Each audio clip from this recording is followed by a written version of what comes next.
Responding to a tender.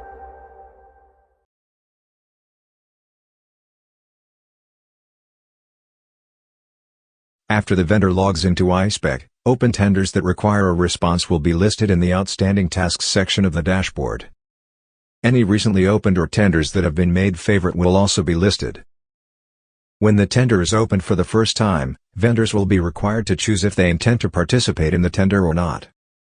Expand the Documents panel. Any documents that require a response will have an alert icon next to the document name. Vendors will be required to enter a response for each heading, and will not be able to submit their bid until all of the documents are complete, and the alert icon next to all the documents disappear. When the document is opened, the headings are highlighted red to indicate the items are not complete. In the first example, the vendor must select if they comply or not with this item.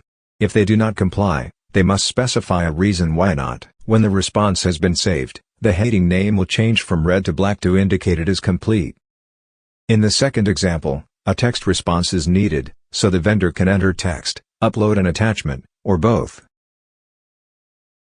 When an attachment has been uploaded, the initials of the vendor will be added next to the attachment name. The next example is a pricing document, and requires vendors to enter a cost for each item. Vendors can also add a pricing response and attachment, similar to a text response. Vendors can enter a cost of 0 on any priced item, but must specify a reason for it.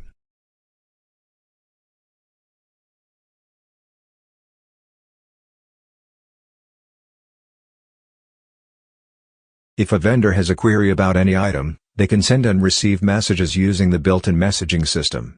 Each message is linked with the individual heading, and a full back-and-forth message history stored in iSpec.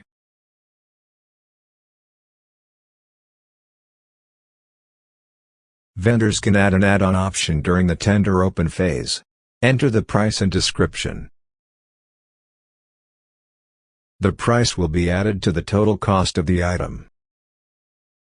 The final example is a document that requires delivery and commissioning dates. Enter an actual date of delivery, or the amount of days after the contract start date, when the items can be delivered. If a delivery date has been requested, vendors must be able to deliver within the time frame. If not, select Do Not Comply, enter a reason, then enter any date. If any information is missing, a notification appears to let the vendor know what is still required. As each document is completed, the alert icons next to the document name will disappear. iSpec has two built-in reports that the vendor can view. The first is the bid submission status, which shows a summary of the completed and incomplete items. The second is the pricing reports, which shows individual and total costs of all priced items.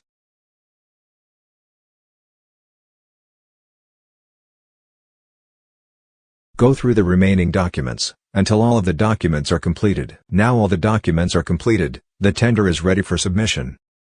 However, if there are any outstanding messages, these must be confirmed as read before the bid can be submitted. Documents that have unread messages will show an icon next to the document name.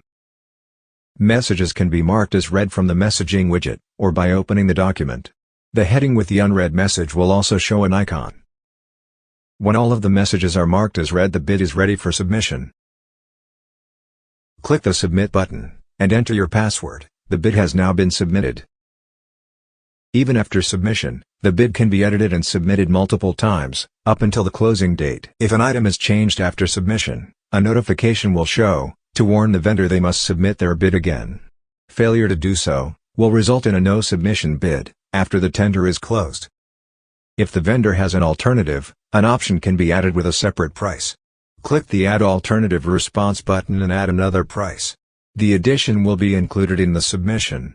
Pricing responses and attachments can be added to an option the same way as they are added in the original price.